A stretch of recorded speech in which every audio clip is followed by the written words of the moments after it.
We're live. Live. Live on the interwebs. Welcome to those of you just joining us. We just started up, so we're going to wait for a few people to trickle in. So give us about a minute or so. You're Yeah. just going to have to suffer with us randomly trying to fill a minute of nothing. Yes. 60 seconds. What do we do? Then we'll get some introductions going and we'll get started. Yeah, probably. We'll see. Depends on how the next minute goes. This is very true. We could end up losing everybody that's joining. Who knows? I don't know. Maybe that earthquake's ready to that's it. Yeah. You never can tell.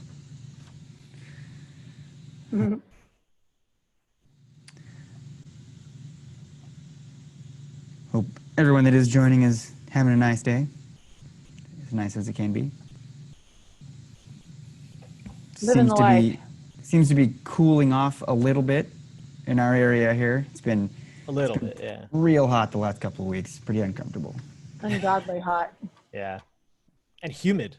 Yeah, it's the humidity that really multiplies the gross. Yeah, it's meter, bad. You know, it's real bad. I hate it.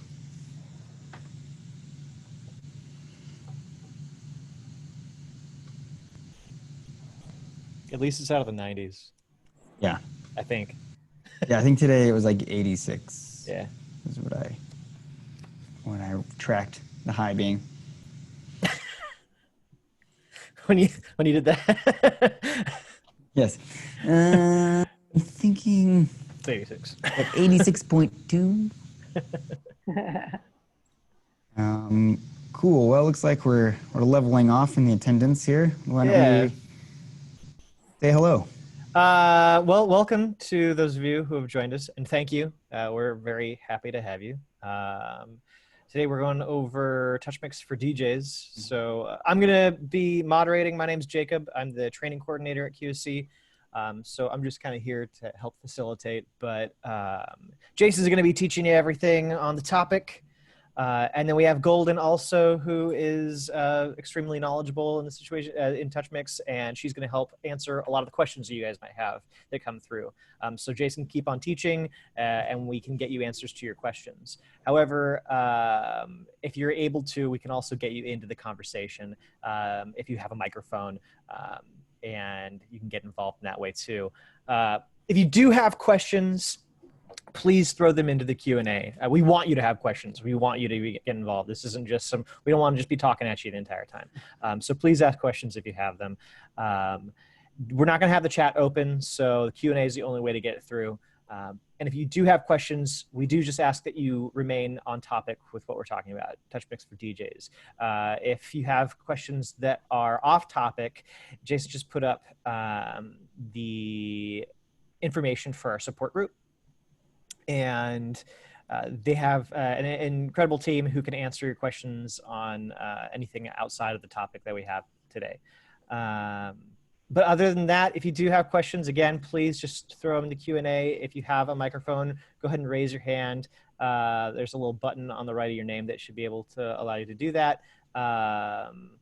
And I think with that, we can get started. All right. Cool. So here we all are. Again, as Jacob said, the topic today is TouchMix for DJs specifically, so that the specific application of using a mixer within a DJ setup. So we're going to talk about why you would do that and a lot of the benefits that can come with using just a mixer in general in a DJ setup. And then we're going to walk through a couple things that TouchMix can do specifically to kind of really elevate your sound and elevate your production value a little bit. Definitely increase the functionality and versatility of your setup and kind of make you a little bit more prepared for curveballs that might get thrown at you on particular gigs. You know, people said, hey, we'd like to do this last minute. And, you know, with the TouchMix, you can most of the time confidently say, yeah, okay, we can do that, not a problem. So we're going to kind of run through things like that. And I hope you learned something. I hope you enjoy it. So first of all, as I said, you know, the main advantages of using a mixer, or I didn't say, I will say now, the main advantage of using a mixer within a DJ setup instead of just kind of using your DJ controller for everything is you have the ability to take a little bit more control over your sound. You also have the ability to extend your input opportunities there. So as opposed to a traditional DJ mixer where you might have a microphone input for your MC microphone and maybe a couple of aux inputs for additional ancillary sound sources and things like that.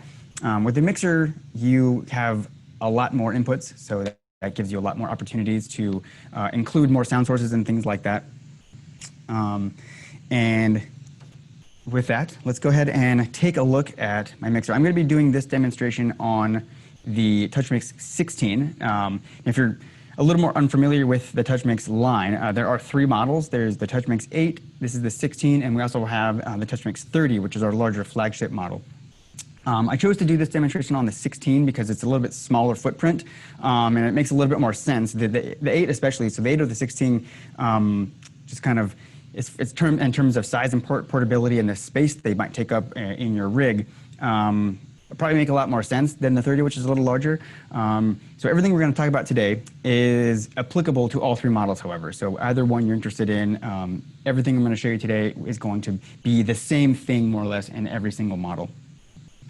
All right, so the first thing, let's just kind of like start from the outside in and talk about the additional inputs. So up here, clearly we have a number of different inputs that we have. The first thing that you're probably going to want to connect, which I've kind of done here, is connect your DJ controller. So that would be step 1, get your DJ controller sound into the mixer. And then beyond that, any other inputs that you might require or anything that might come up during the gig, you've definitely got the additional inputs to accommodate those things. So step 1, get our DJ controller in there. So once you've got that connected, we can go ahead and start to increase our gain and make sure that our levels are okay there. The next thing you're probably going to want to do is link those channels together. And I'm going to kind of step through this as if I'm kind of like setting this up in real time. And so a lot of the features that I'm going to hit on, I'm going to kind of just touch on them as we go here.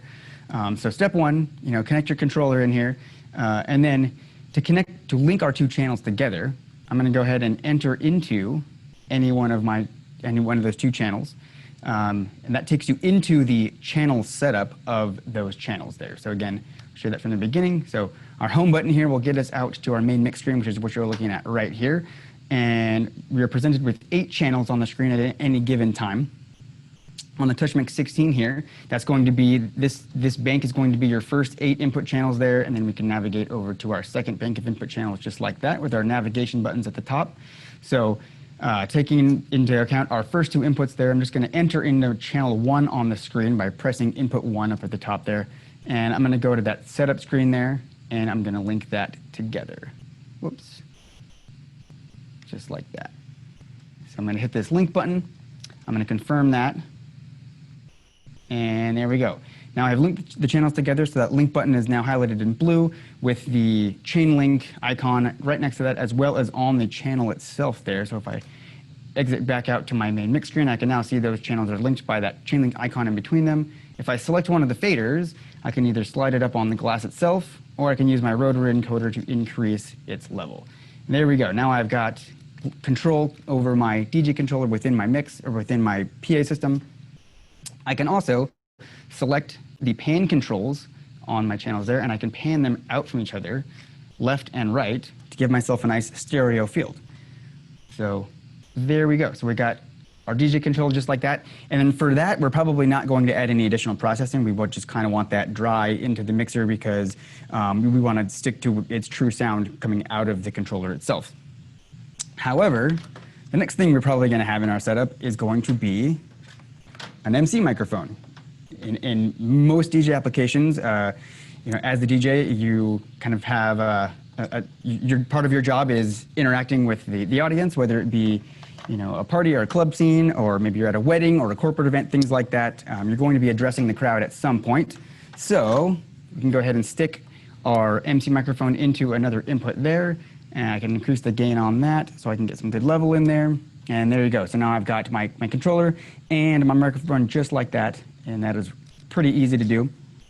And then beyond that, clearly I can accommodate any number of other inputs that you might need.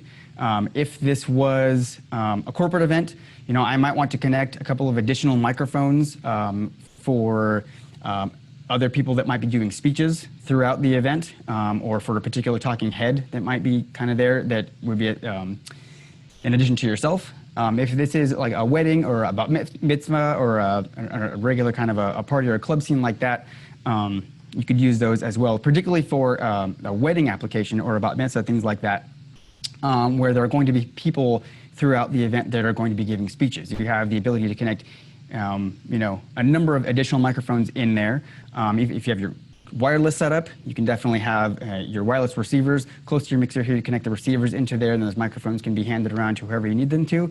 And additionally, if you are using that wireless system, those will take up anywhere from 2 to 4 channels, for your 1 or 2 microphones or more, depending on how many you have.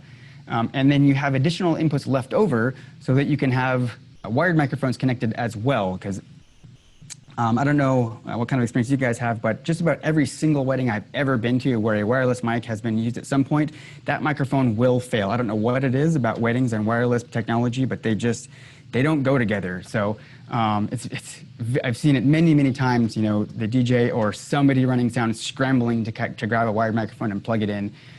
So you can kind of just build that into your rig from the get-go. The wireless thing is really nice to have. It's a nice, nice feature to be able to use, but when you're using technology like that, it's always good to kind of have 1 or 2 connected as a backup. So there you go. You've got your additional inputs for any number of additional microphones like that.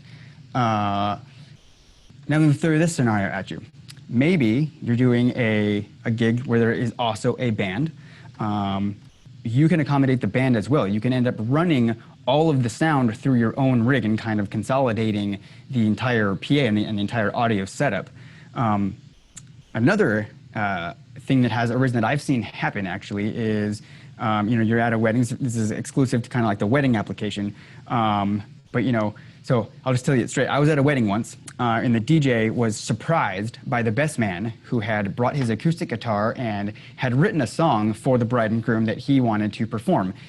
He had not informed anybody that he wanted to do this. He just kind of like walked up to DJ with the guitar and says, "Hey man, I have a song I want to sing. Like I want to work it into the program." And the DJ is just like, "What?" And with just a simple DJ controller, wasn't really able to accommodate that guy very well. With a tool like this, that's no problem. All you need is a quarter-inch cable, an instrument cable. Unlike you can see the XLRs that I have here, which are a common balanced cable. They look like that. They got the 3 prongs in them, and they'll connect in like that. On the TouchMix 16 here, you'll notice that the last 4 inputs are combo, so they have an additional connection in the center. They still got the 3 inputs for that 3-pronged XLR connector, but you can connect a quarter-inch instrument cable into any of those as well. If you're using the TouchMix 8, these 4 inputs will actually be the first 4. So on the TouchMix 8, you won't have this second row of inputs here. You'll have 1 through 8 up here, and these combo connections will be the first 4. So piece of advice, if you are using an 8 within this application, start your connections on input 3. Leave 1 and 2 open, in case you run into an instance like this where you need to be connecting an instrument or something into one of those first channels. Additionally, on the 8, there is a feature that is exclusive to the 8 that helps in this such situation where inputs 1 and 2 specifically can be changed from a low Z to a high Z input, which is required for getting a direct input connection. So if you're connecting an acoustic guitar or a bass guitar or something like that directly into the channel, if you're using the 16 here or just about any other mixer where you've just got a standard preamp on the input, you're going to need a device called a direct box or a DI, and I don't have one with me to show you. I was going to bring one, but I forgot it. My apologies. But they're extremely common pieces of equipment, and that would be an excellent recommendation to just kind of throw in your bag and kind of keep in your gear, just in case you do run into a situation like that. But if you've got the 8, you actually have the ability to switch inputs 1 and 2 to that high Z connection. It's like having a DI built right into the mixer. So that's kind of a nice advantage of using that in particular. Otherwise, you still can do that. Get your direct box connected, plug into any of the channels here, and You can even connect an additional microphone for best man guy, and so he can perform his song, he can sound good, and you can get him sounding good through your equipment, and you have complete control over what he sounds like through your rig. So just kind of another advantage here to the inputs. You've got a couple of other stereo inputs over here, so you can maybe connect additional or ancillary audio sources. Maybe you just want to have a laptop set up that you want to be driving just a playlist into for a certain portion of the event. And you've got your controller set up for kind of the main section of the event. You know, there's all kinds of options. There's all kinds. Just like I said, it makes your setup just a lot more versatile. So that will kind of take us through the hardware itself. Kind of, you have additional connections. Beyond that, it is a mixer, so you can actually mix the sound. Instead of just kind of jacking in all of your sources and then having it all come out of the PA, which it will, you have the ability to control that sound and apply processing to that sound. So as we saw before, if I enter into a channel, I have access to all of the direct channel processing. And if I go over to my input 3 here, which is where my microphone is connected, instead of just having a completely open, dry microphone channel, even for my MC mic, that can lead to unintelligibility in the speech. It can also lead to feedback issues and things like that. So being able to apply EQ and maybe sometimes compression, even gating to your channel can really kind of just clean up the sound and just elevate the overall sound quality of your rig here, your setup. So in the channel here, we have our EQ for our microphone. There's a really nice tool within the EQ called an RTA. So if I toggle this on, now I can actually see the frequency response of this mic in real time. RTA stands for real-time analyzer, so that's exactly what you're looking at. You're looking at the real-time frequency response of this input, which can kind of just give you a little visual aid of what's happening on the channel and give you a little bit of guidance on maybe how to tailor that sound, maybe what to kind of pull out and certain sections to boost. Clearly, we're dealing with audio here, so you're going to want to be using your ears for most of this stuff, but it is nice to kind of have a tool like that at your disposal. After that, turn that guy off. We have a compressor. So again, particularly on a vocal microphone, and even if you run into the scenario that I outlined with, best man guy with his guitar, or if you're introducing more of like a live ensemble into your act or things like that, EQ and compression are almost essential tools of audio and engineering and mixing. So the compressor here is going to allow you to condense or compress the dynamic range of an audio source. Again, which is really helpful on things like vocal microphones, more so in musical application, but definitely very helpful within speech applications.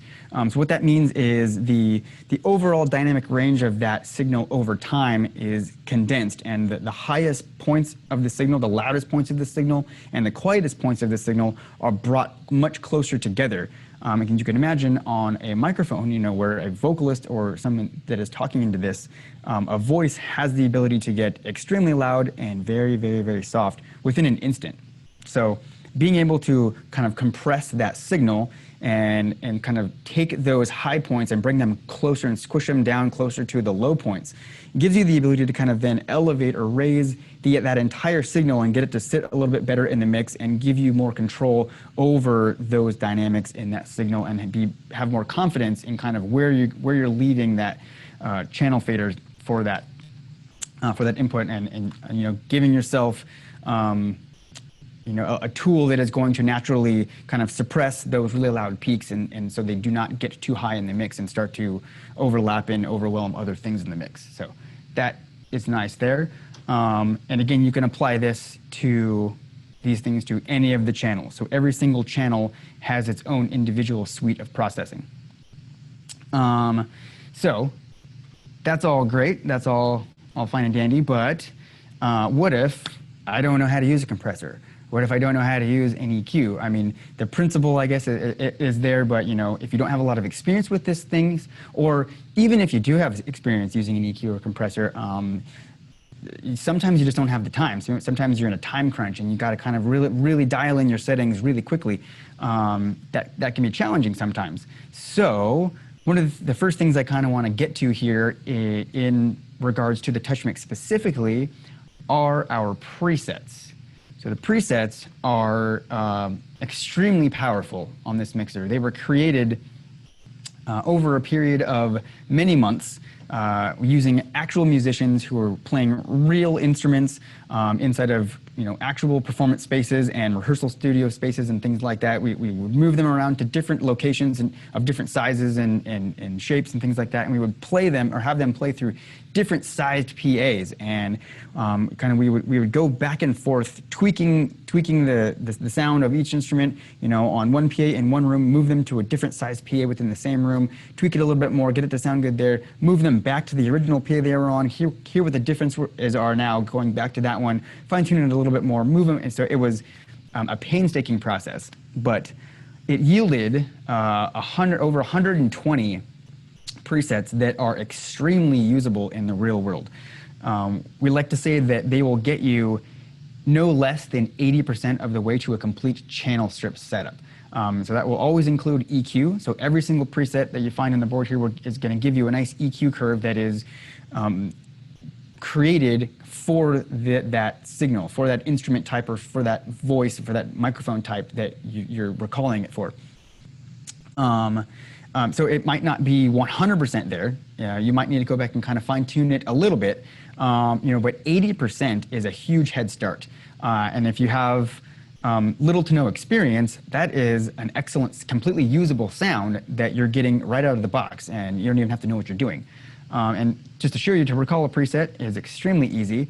They are, hopefully you can see this, I might punch in a little closer to the screen now. We don't need to be looking at the rest of the mixer at this point.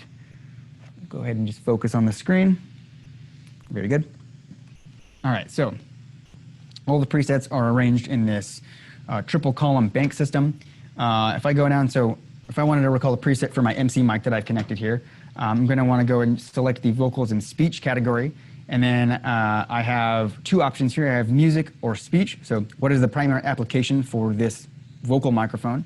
I would choose speech here. And then in the last column, I have my presets. The first one there is handheld. So that, to me, it looks like a handheld microphone. That's pretty simple. If any, that was a clear, obvious choice here. But if at any point you're not certain about any of the presets and you want a little bit more information beyond just what the name of the preset is, there's this nifty button up there that's called Preset Info. And if I hit that, it gives me a sentence or two, just kind of give me a little more information about what that preset's going to do to the channel. It can be very handy. But I know that I want to use my handheld preset here, so in order to get this guy going, I hit this recall button. However, let's say I've maybe already named the channel, or I've already kind of got my initial fader level set to more or less where I want it, and I don't want those affected. You can omit certain parameters of the channel from being affected by the preset recall. Otherwise, when you do recall a preset, it changes the entire channel. It changes everything about the channel. It's going to give you an EQ curve. Sometimes it might give you a compressor. Sometimes it might give you a gate setting. And I'll talk about the gate briefly in a second as well. I kind of skipped that. It's also going to rename the channel based on what that preset is, and it'll bring your fader all the way down. So that's more or less what's going to happen when we call a preset. But if, for instance, you've already given it a name, which you can do in the setup screen here, right next to that link button, you have your name field. So I can name this. I can name it MC mic, or I can give it my name, or I can say this is the guitar channel, or whatever the input is. I can give it a name there for reference.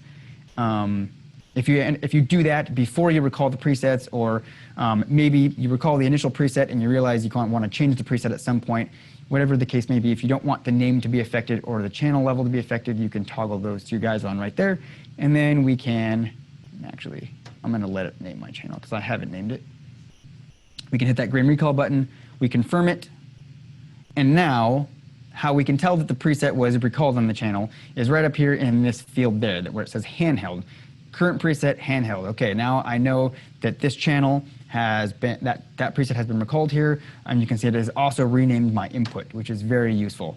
Now if we go back, we can take a look at the EQ curve. I got a really nice EQ curve there. Again, extremely useful and tailored specifically for a handheld microphone in a speech application.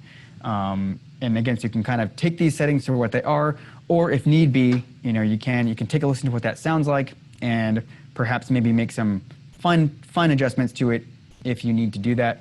We can hop over to the compressor. It gave us a nice compressor setting as well. Again, it's going to work, for 80% of the microphones that it's going to be recalled on, but it might not be perfect for everyone. So, and it might take time to kind of learn how to adjust these parameters and fine tune those things like that. If you are more of a novice or have less experience, if you do have a lot of experience with these tools like this, again, that's just going to be an excellent head start for you. And then you can kind of get around and kind of tweak things slightly from there and get it dialed in as you need it to.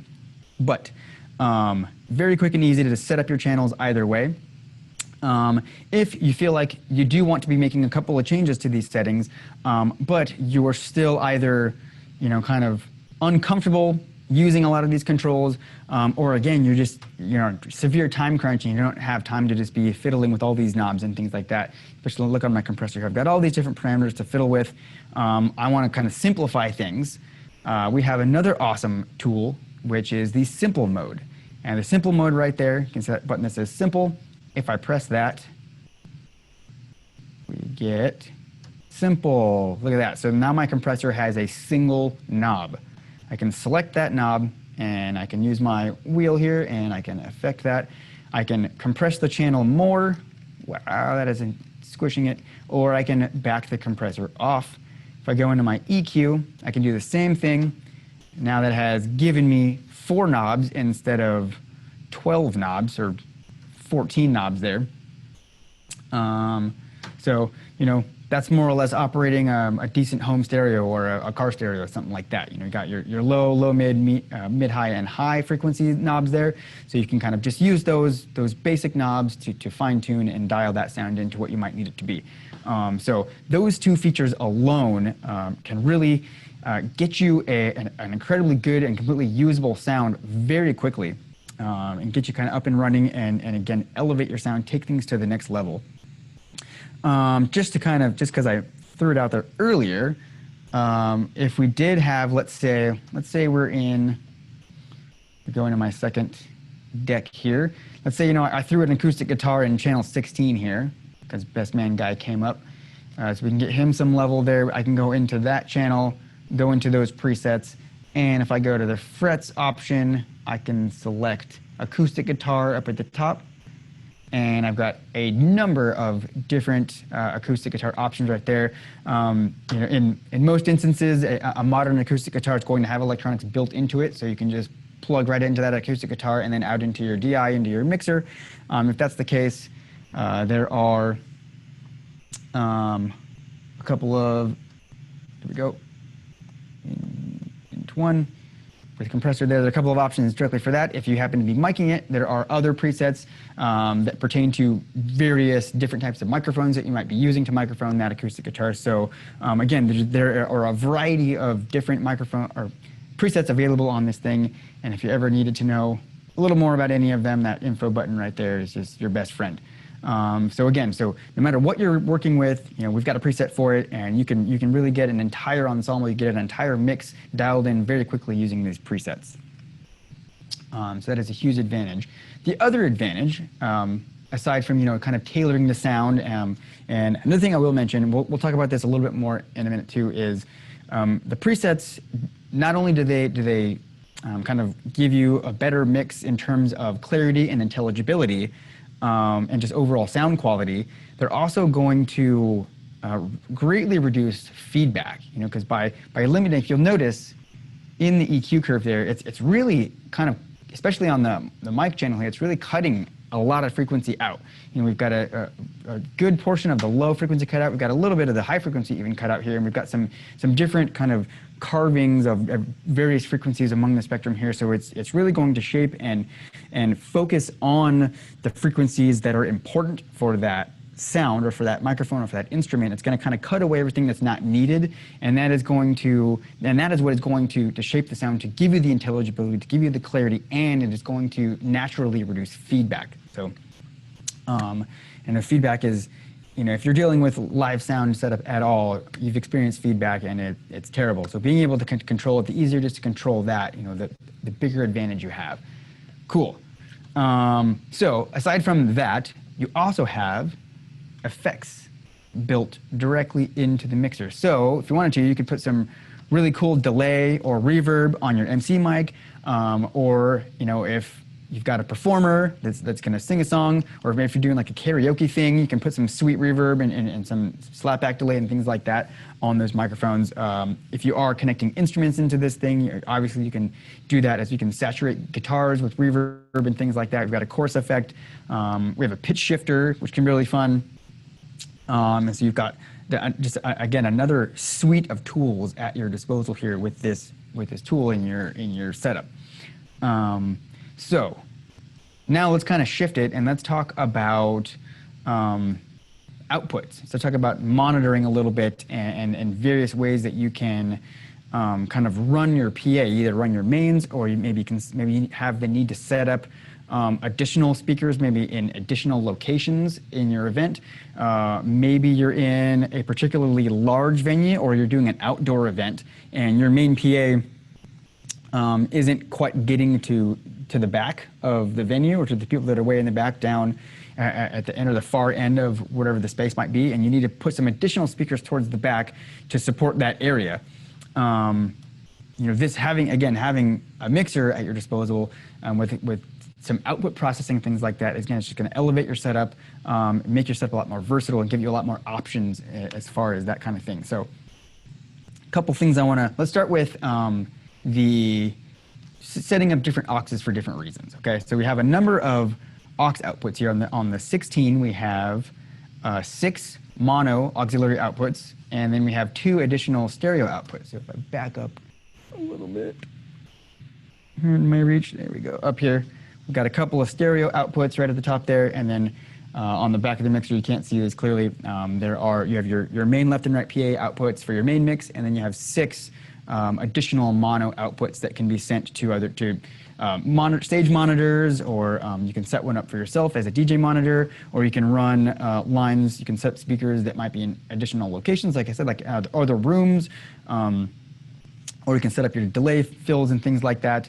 If you're doing a wedding, having a mixer like this can be really cool, because you can actually set up, you can have a single control for the sound of it, given the size of the venue, it is within reason, and maybe it's not one of those weddings that kind of starts off in one place and then moves somewhere else for the reception. But for a lot of the times, you're going to want to have some reinforcement for the ceremony itself, right? So for the pastor that's talking, and maybe a mic gets shared between the bride and groom as they're exchanging vows. Then you're going to have a cocktail area. You're going to want some just kind of basic, kind of low-level background music going on for that. And then, of course, you have your main event, the reception. That's where you do your DJ thing. Maybe there's even a band involved at some point. You can run all of that from a single mixer instead of having 3 different setups. You can just run an aux line out to your supporting speakers for the ceremony, another line or 2 to the cocktail area, and then this guy is living in the reception hall next with your DJ equipment, and this is where you're running the main show from. So let's talk about that a little bit.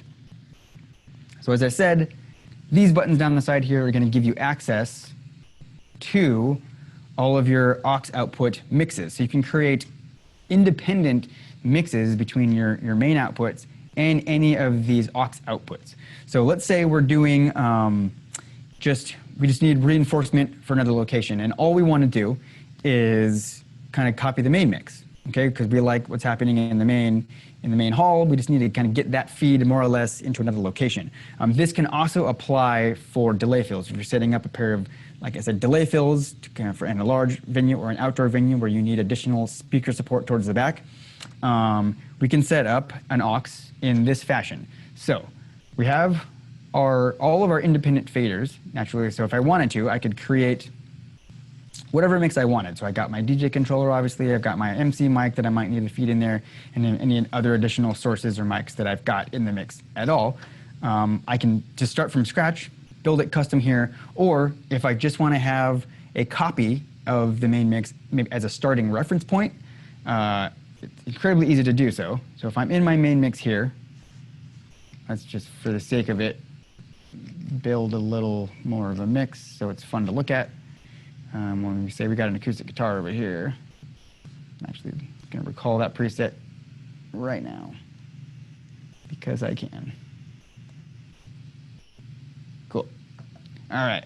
So I've got a bit of a mix there. If you take a look at the navigation strip at the top, the little mini fader representations will actually show you the entire mix, even though you're only looking at 8 faders at a time on the main portion of the screen. You can kind of get a good idea of the total curve of your faders, your fader mix, by referencing that up there. So now, from this screen, if I'm looking at my main mix, if I hit the copy function, which is defaulted to user button 2 on the TouchMix 8 and 16, if you're using a TouchMix 30, there are actually a couple of additional, you notice we have 4, oh, you can't see this because I zoomed out again. Let's do this. All right, so I've got my user buttons. These are user definable buttons. You got 4 of them on the 8 and 16, which are located around the wheel. On the 30, there are an additional 4 that are going to be located up here with the other buttons that you've got. So they are on that. They're defaulted to 7 and 8. But on the 8 and 16 here, you've got user 2 is your copy, user 3 is your paste. So if I just hit copy right now and go down into aux 1 here and then hit user 3 to paste, there we go. You see that? It pasted the entire curve of my main mix right there. So now that just copied the static fader positions. So now at this point I can leave it alone and call it good. But if within my main mix, if at any point I make any adjustments here, let's say I make an adjustment to my MC mic or maybe one of the speech microphones, at some point I need to bring that level up a little bit, that is not going to track in that aux. This is just still going to be at this level. If that's not a problem, that's fine. If, however, you need you have the need for a mix in addition to the main mix that is going to do the same thing, that is going to track the level of the main mix on every channel, we can set this up a slightly different way. And the first thing we're going to do here, I'll demonstrate this on aux 2, so we'll get a fresh aux to show you this method with. And so this is going to be, again, if you just, depending on where this is feeding, if you want to have it, if it's in another room, you just want to have it track the main mix, or if it's a delay fill, you definitely probably going to want to have that be tracking the main mix, right? So we're going to change the pickoff point of this aux. And we do that by taking a look at the main output fader here for my aux. We'll zoom in a little bit. I'm going to enter into that channel right there. I'm going to navigate to its setup screen by pressing the setup tab. And in the middle of the screen here, I have my aux pickoff options. Now it's going to default to this option here, which is pre-fader, which for 90% of what you're using an aux output for, you want that because you want independent fader control within your aux mix versus your main mix. If we switch this over to post-fader, I'm not going to offer a very in-depth explanation of what the pickoff points are. We actually have a separate topic that we've done on that we're going to be repeating pretty soon.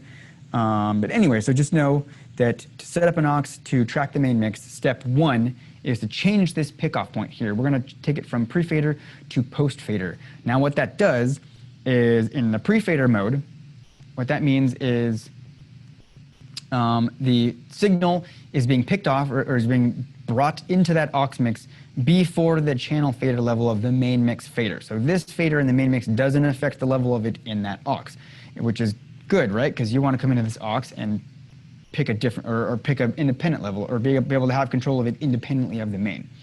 In this aux, however, we don't want that functionality. So we're going to come in here, we're going to change that to post fader. Now it's changing that pickoff point. So now the signal is going to come into the aux after the main mix fader, which means that main mix fader is now affecting that sound. The second thing we need to do, now that we've changed our pickoff point, we need to take every single one of these channel faders within this mix, or at least all of the ones that you're using, and we need to take these all to the unity position, which is indicated by the little tick mark with the U. That stands for unity. And when a fader, or when any gain or volume parameter is at unity, that means that it is not affecting the incoming signal at all. So the signal that is being passed into this fader at this point, at this stage in the mixer, with that fader's at unity, that means that that channel, that fader point, is not boosting that signal or attenuating that signal at all. It's just coming straight through as it is. And that's what we want. So we want to introduce the signal into this aux at the level that it is coming from the main mix, right? Because we're tracking the main mix now. We've switched it to post fader. Now the aux, or the main faders are affecting our level. We get it into the aux by just setting all of these very generically to unity. And you can do it just like I'm doing here, by selecting them and spinning them up one at a time. Or there's a shortcut that you can do by utilizing another one of these user buttons here that are pretty fun. If you go into the menu, I can select user buttons in my setup tab right there. And I've already got it going. I might have actually already set this up. I have not. Okay. If you take a look at the utility function, and then in the middle, by the way, this should look familiar. We just saw the presets menu, the 3 menu system for presets. The menu system for the mind blank. Menu system for the user buttons is the same thing. So we're kind of creating a visual paradigm with our navigation here. So it shouldn't look, at no point should anything in the mixer be unfamiliar. Utility, select parameter. Now we've got this option, fader to 0 dB. 0 dB is another way of saying unity. So if I assign that function to, let's say, user button 1, I'll hit assign here with that selected. I'll confirm it. Now I can see my user button 1 tab says 0 dB, as does the name of the preset here, 0 dB. I can go back out to my mix. I can select the fader, hit U1, and it snaps it right to unity. So that's a very nice, it's a way you can use user buttons to kind of make your workflow a little more efficient. I'm going to show you one other cool thing you can do with user buttons in a minute as well. But there you go. So now I can snap all of these to the unity position, and there we go. Now, wherever this mix is serving, I know I can, with confidence, that it is directly tracking whatever's happening in my main mix. Any fader level I change in the main mix is doing the same thing in my aux2 here. So that's a really nice, kind of a cool way to set up an aux so that you can get that functionality. Now, let's say this is indeed going to be one of 2 delay fills. Let's extrapolate this out. I'm now going to, actually, I'm going to do this again so I don't ruin this aux, because I want to do something else here. I'm going to go into aux3. I'm going to go back into my setup tab. I'm going to do the same thing. I'm going to hit pre-fader there, or post-fader, sorry, and I'm also going to link these channels. Now, just like I linked my input channels for my DJ controllers 1 and 2, you can link the outputs as well. At this point, I'll mention that both the inputs and outputs link in what we call obvious pairs. So not just any 2 channels will link together. So it's 1 and 2, 2 and 3, 3 and 4, 5 and 6, so on and so forth. So for instance, you can't link 2 and 3 together. So as long as you're kind of following that paradigm, you should be able to link channels and no problem. Now, the purpose of linking some outputs would be to create an additional stereo output. So you've got your main left and right output for your main PA out of your main mix, right? And that is served in a dedicated left and right output. So there are 2 physical outputs that can go to your left and right top speakers. All the auxes are traditionally in mono, so it's just a single output that's going to go somewhere. If you want an extra stereo output, we can link the 2 together in the same way. So I'm going to hit this link button. Hit that guy right there, bam. Now 3 and 4 are linked together, so I've got 3 and 4 as an additional stereo output, because I've got a left and a right there. I've got a stereo field at my disposal. I've switched to post fader. Now if I go back into this mix, I can select all of these and snap them all to unity, just as I did before.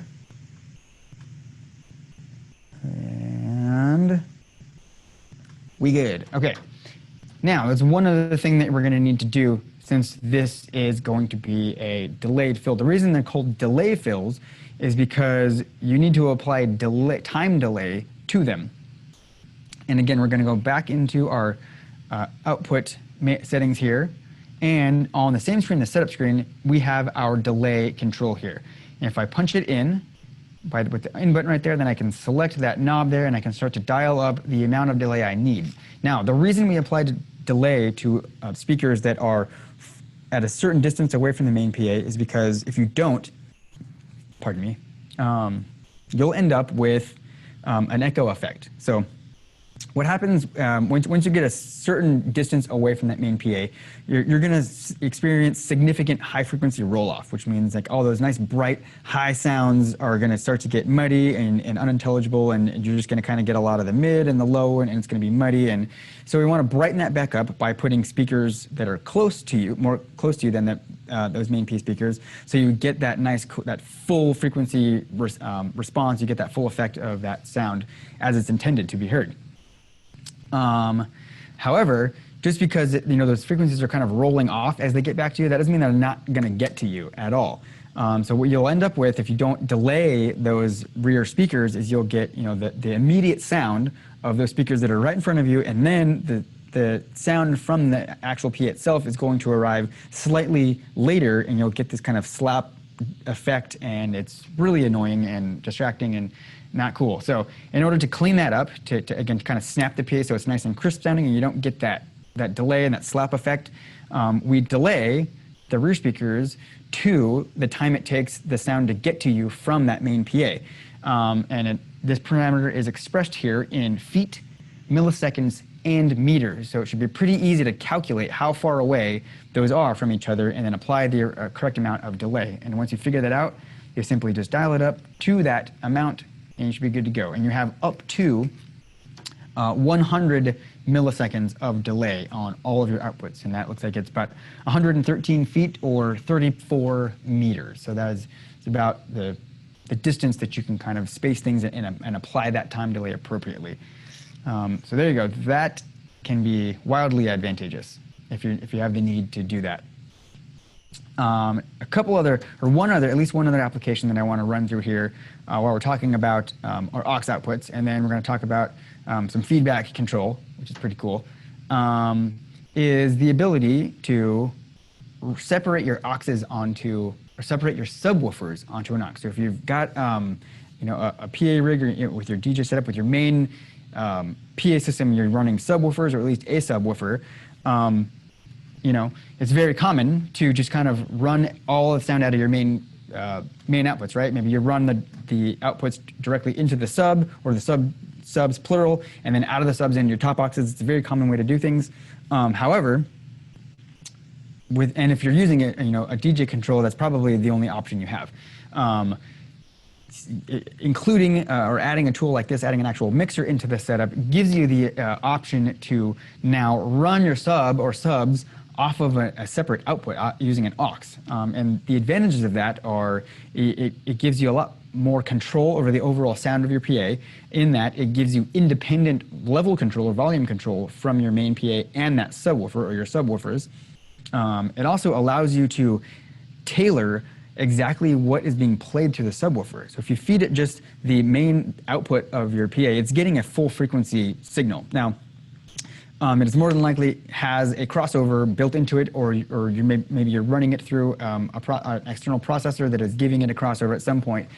So it's probably not receiving. By the time the signal gets to that subwoofer, it's been rolled off at some point, so it is just receiving the low frequency content. However, that doesn't, that still means that the entire mix, the full audio mix, is going to that subwoofer, and you don't want vocals in a subwoofer or even guitars or higher frequency content to go to that subwoofer at all. Even if it is rolled off with a filter, it can still make the speaker work a little harder than it needs to, and it can even kind of just muddy it out a little bit by adding those elements that don't need to be there. So by driving it from an aux, we can eliminate all of that. And to do that, what we would need to do is, again, go into the setup, set it to post fader, go back, and again, we'll snap all these,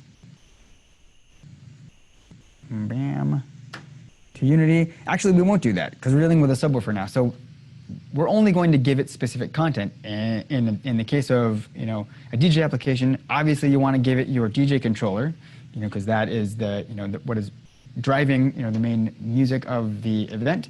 You don't want to give it your MC mic or any other microphone that you might have in your system. If you've got that acoustic guitar plugged in, you don't want to add that. However, if there is some sort of live band ensemble involved in the event, or you're you're associated with a live band, or maybe you've got some live instruments that you're using. Some of those might want to go in there. If you have a drum set up, you definitely want to get the kick drum in there. If you have a bass guitar at all, you want to get the bass guitar in there, things like that. You could extrapolate it out, maybe get the floor tom in there a little bit. If you've got a keyboard set up at all, the low frequency of the keyboards can be sent to the sub, things like that. So that's kind of up to you to decide based on what elements are happening in the performance. But so just choose what actually needs to be going to the subwoofer, and then bring those faders up within this mix to unity. Now again, we want them set up like this because for the most part, we want this mix, our main mix, to kind of dictate the level of all of those things going to the subwoofer, okay? And we've got that. So now we've got the signal into that output. We've got it set up correctly. Now we want to actually apply a filter to create a crossover between our sub and our top speakers. I can go into the aux here, the aux setup screens, or the processing screens, go to the parametric EQ there, indicated by PEQ. While we're here, point out that you have a parametric and a graphic EQ on all of your outputs. So you actually have two different equalizers on all of your output, included in the output processing. So for a subwoofer, we're going to engage the high cut filter, also known as a low pass filter. If you've heard that, if you're familiar with that term, if you've seen that on other mixers and things like that. So there's low pass or high cut. It's the same thing. So I'm going to engage that like that, and I'm going to select that frequency knob, and I'm going to dial that down to something that is appropriate for a subwoofer to receive. Now, you might want to check the specs of your subwoofer. A lot of times, if you check the specs, the manufacturer will offer a recommendation for a crossover frequency. But typically, it's in the range of 80 to 120 hertz. Most subwoofers will be within that range. So we'll just call this about 100. Just kind of take a nice middle ground between those. So we got 100 there, so good. So we're driving only low frequency content to the sub. We've got a filter set up, so now it's only that subwoofer, those subwoofers are only receiving that nice low frequency content that they're built for, and they're very happy. To complete the crossover of the whole system, we want to apply the inverse filter on our main mix now. So if I go back up to the main mix, hit the main output channel, and I'm already on my parametric EQ screen, and I'm going to hit the low cut filter, which is the opposite of my high cut, because for my main mix, I want to take out all the low frequency content, because that's now going to the sub, so the subwoofer is handling that stuff. So now we can just give the main top speakers, everything from that point and above, which we set that at 100. So we'll go ahead and just set that at 100 as well. So now we have 100 hertz as our crossover point, and that the overall frequency spectrum is being split now between the sub and the main PAs at that point. And so that is going to, that's going to obviously make your subwoofers happy. They'll perform a lot better. It's also going to take the burden of trying to reproduce all those really low frequencies out of the work of your main speakers. So you'll actually find you'll get a better performance out of those as well, because it doesn't have to worry about reproducing the lower frequency content anymore. And there you go. So now we've got that set up. Now, all you have to do to control this is within the main mix, if you go to this aux masters tab, we've got our aux 5, I think I set it up there, as our subwoofer. If we want to actually go in there, we can name that to avoid further confusion. It's always good to get in the habit of naming your channels as you kind of are setting up your mixer. So that's my sub. So I've got my sub fader here, so I can set the level that I want my subwoofers, and I've got my main here that is dictating the level of my main PA, so I can kind of have independent level control of the two, which is, again, really nice. So if I want to just drive the tops a little harder and let the sub kind of sit a little lower, I can do that. If I get to a point where I'm like, nah, I'm not feeling it enough, I need to add some thump, I can kind of drive the subwoofers up and leave the main PA alone.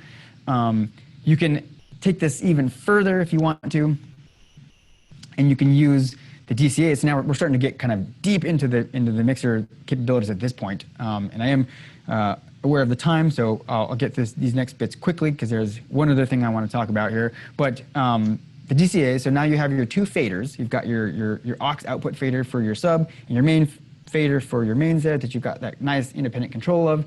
If you want to have another fader at your disposal that still is one fader that has your entire system level on it, you can use a DCA for that purpose. And I can go into the DCAs like this.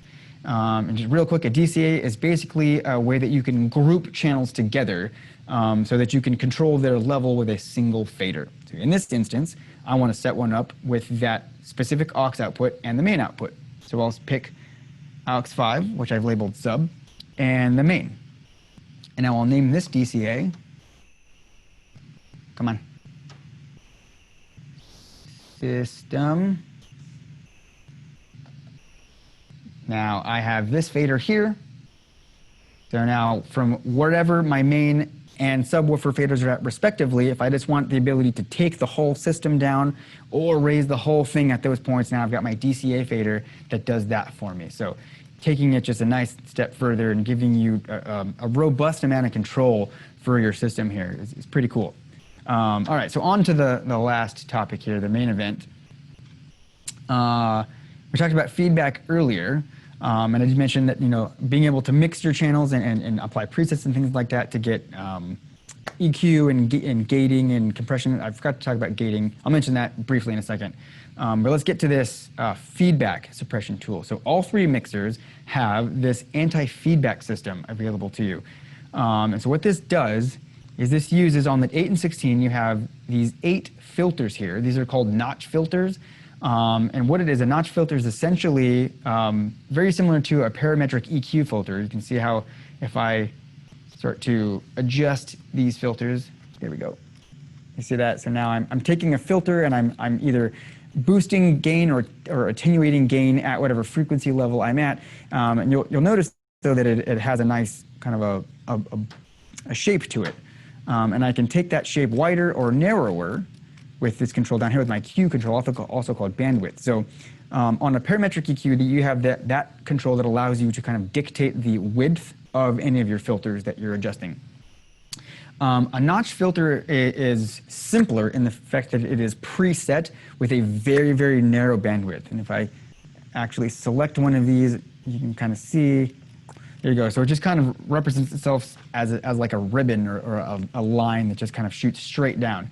And the reason for that is a notch filter used in feedback suppression will basically eliminate, you use that notch filter to cut out, to kind of like razor blade slice out the very specific frequency that is causing the feedback at any given time. And by eliminating that one frequency, you kill the feedback without adversely affecting the overall sound of the PA and of the mix. So this is why we use notch filters for this.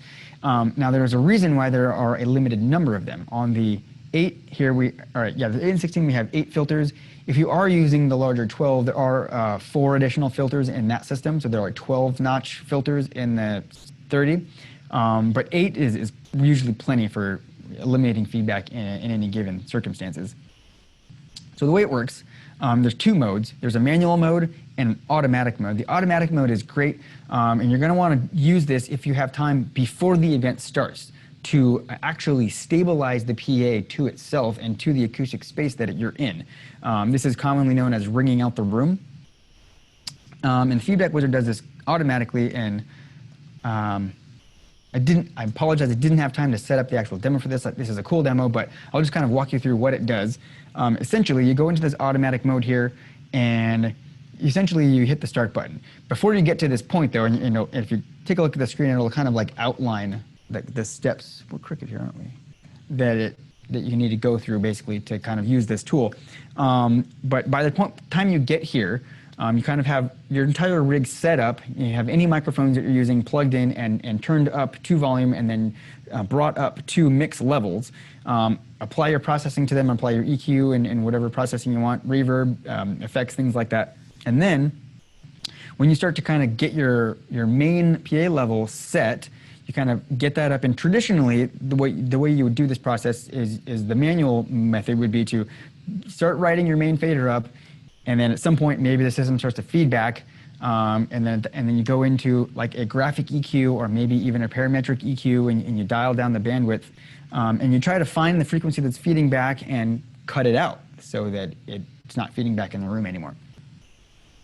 The feedback system does that automatically. So if you were to go in here and hit start. It's not going to do anything because I don't have any audio running, but it would essentially, let's say I started with my fader position there, it's going to automatically start to slowly raise the level of your main output here until feedback occurs in the system naturally, and as soon as it does, as soon as it hears the feedback in the system, it automatically identifies the frequency that's feeding back and applies the filter to cut it out. And as soon as it identifies the first frequency, it resets the fader back to the starting position and does it again. And it'll do it again either until you tell it to stop or until it's stabilized itself with enough volume above your starting position that you can be safe. And typically what you're looking for is anywhere from like 6 to 10 dB above kind of where you would like it to have.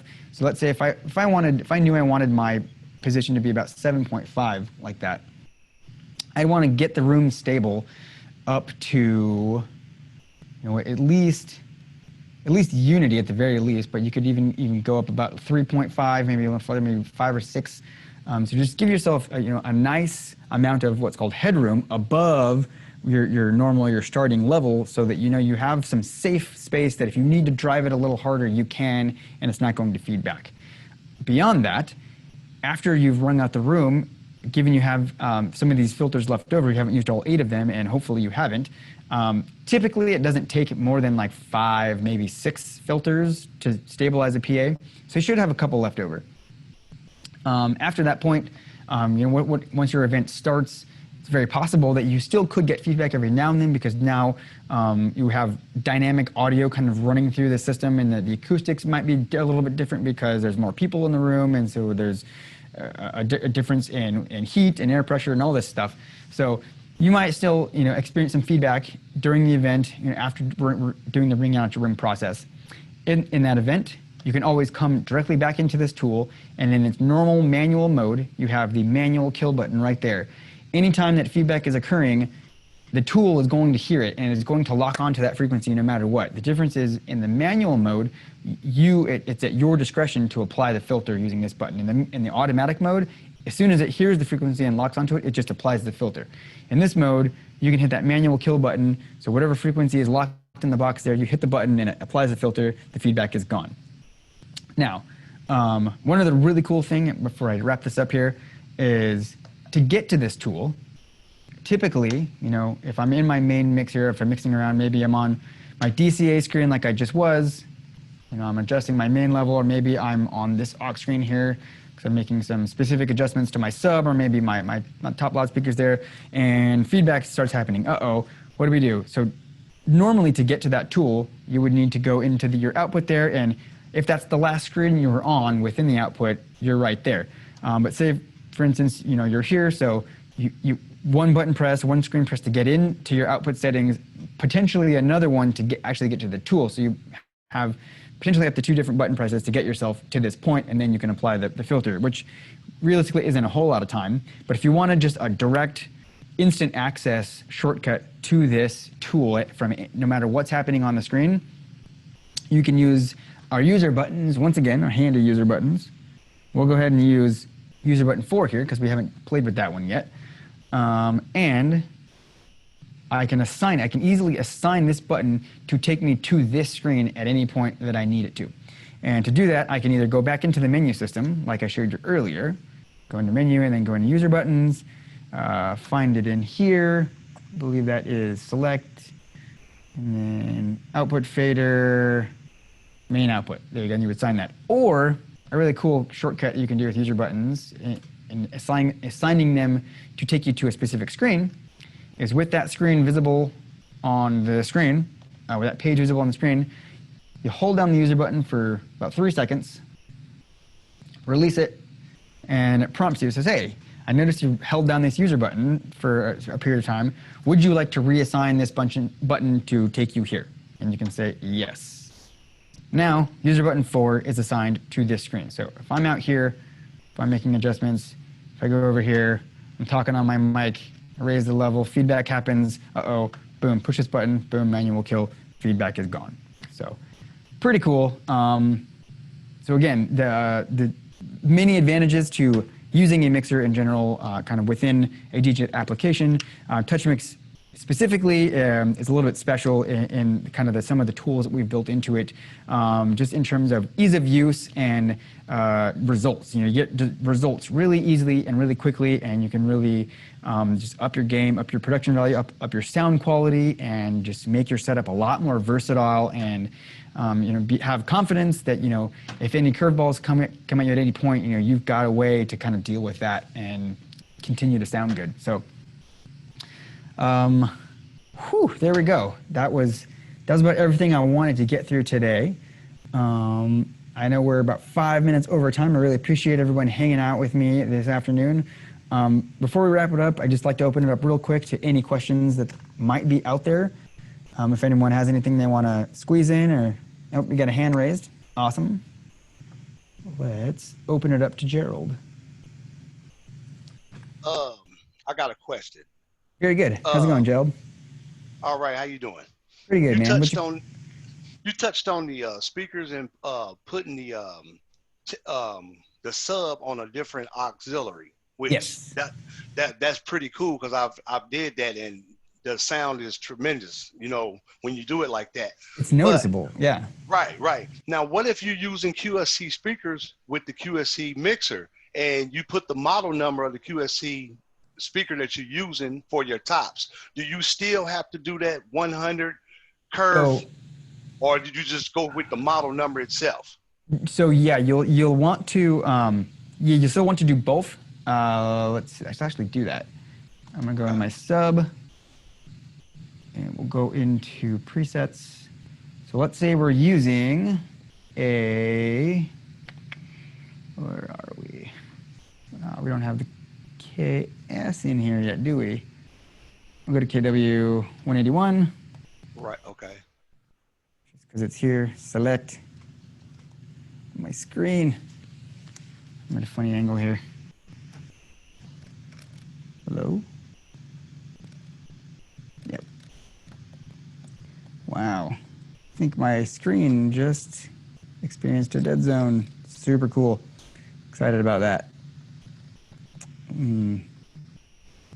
There we go. Okay. That is not normal. All right, so I've recalled the output preset for a KLA 181 subwoofer. It does not give you an EQ curve. I want to do that just to show you.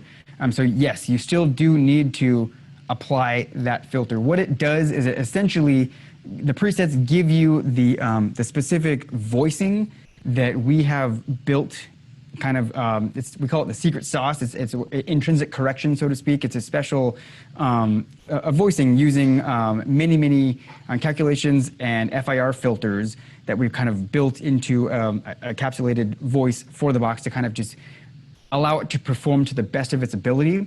And so that processing is going to just kind of like be delivered out to it through the output, but it does not include any filtering and things like that as far as EQ. So it includes a little bit of excursion limiting, things like that. But so no, you still need to come in here and apply that filter just to cut out, just all the unwanted high frequencies and things like that. So that was an excellent question. Thank you for that. Thanks. Yeah. Anybody else? We didn't get any questions in the Q&A. Cool. Well, that means either everyone was completely lost or they followed along 100%. So They completely understood you, Jason. You that's rock. that's what I'm calling it. Yep. Awesome. Well, no questions throughout. If there are no outstanding questions now, then we'll go ahead and we'll call it for this one. Thanks everyone for joining us. Thanks, Gerald, for that question. That was an excellent question. Glad I got to show you that. And stay tuned. After today, I know our webinar calendar is blank, but we do have some exciting topics coming up next month. We're going to probably repeat a few of the previous ones, and I'm going to be doing a brand new topic that is a little bit exclusive. We're going to be only allowing a limited number of people to sign up for each one, but for that reason, I'm going to do it multiple times over the next couple of weeks, and we're going to be talking about the mysteries of compression. So we're going to kind of just like take the topic of compression at, for what it is and kind of break it down and talk about what it is, why you need it, and how to use it. We're going to go over some kind of best practices, and we're going to do some critical listening using compression and kind of help offer some starting points and some guidelines on getting your compression dialed in appropriately and get it sounding as best as it can. So be on the lookout for that, and I'm going to be excited. Are there any updates? There hasn't been an update for either or any of the models, I believe, within the last year at this point. The last update we had was for the 30, and that came out about a year ago. But you can always check your specific version, and I highly recommend doing this. If you come into your menu here, you go into the mixer setup, you'll be able to see the specific software version you're running right there, and you can go to our website, qsc.com, and you can go to our resources and find our software page. And if the current version listed there is not what you have on your mixer, you should definitely download that and update it. It can give you new features that you might not have available on your mixer yet. It can also give you some kind of just bug fixes and general maintenance and things like that. So it's a good idea to always keep yourself up to date. Fine question, Wyatt. Thank you for that. Cool. I'll one more real quick if there's anybody. Going once. Going twice. And called. Okay. Awesome. We'll go ahead and sign off then. Thanks everybody one more time. We appreciate you guys coming and hanging out with us for these sessions. Hopefully you learned something, and definitely check our calendar and come back when we put on some more next month. Have a good Have a good one, guys.